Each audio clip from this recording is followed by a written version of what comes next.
Okay, all right. XPO Logistics. This is one of the biggest logistics and transportation shipping companies in the world.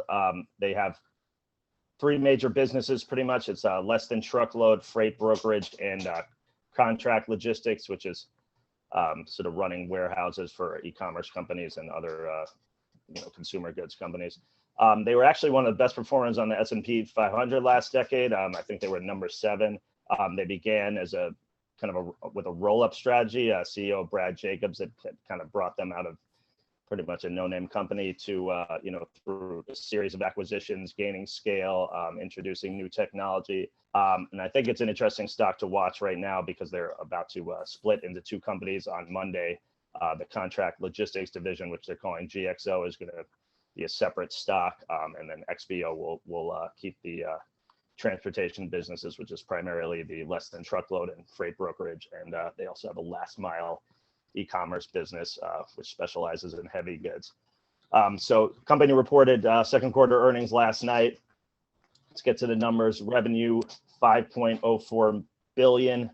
That was a 44% increase from last year.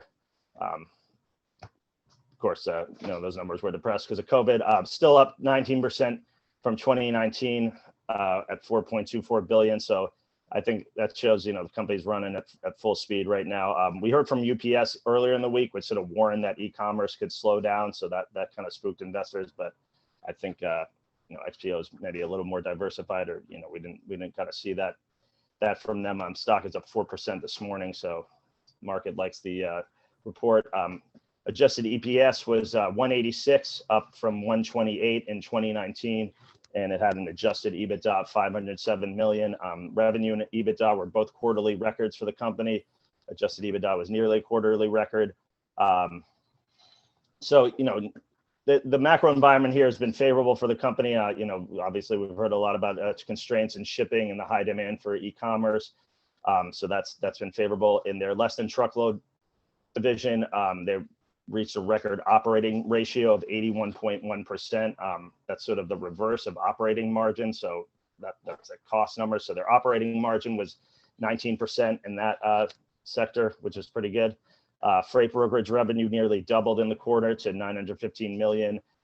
They have one of their fastest growing products is called XPO Connect, which is sort of like an Uber for shippers. Connects to your company that wants to ship, and you find a trucker on the platform. So this actually displaced not too long ago, they were just using making phone calls to do this sort of thing in logistics. So that's been a big winner for the company. In logistics, their revenue was up 34% to 1.88 million with 16% organic growth, again, benefiting from COVID a year ago. They also acquired their UK logistics operations. One potential red flag with the company or thing to watch, their debt burden is pretty high at about 5.3 billion.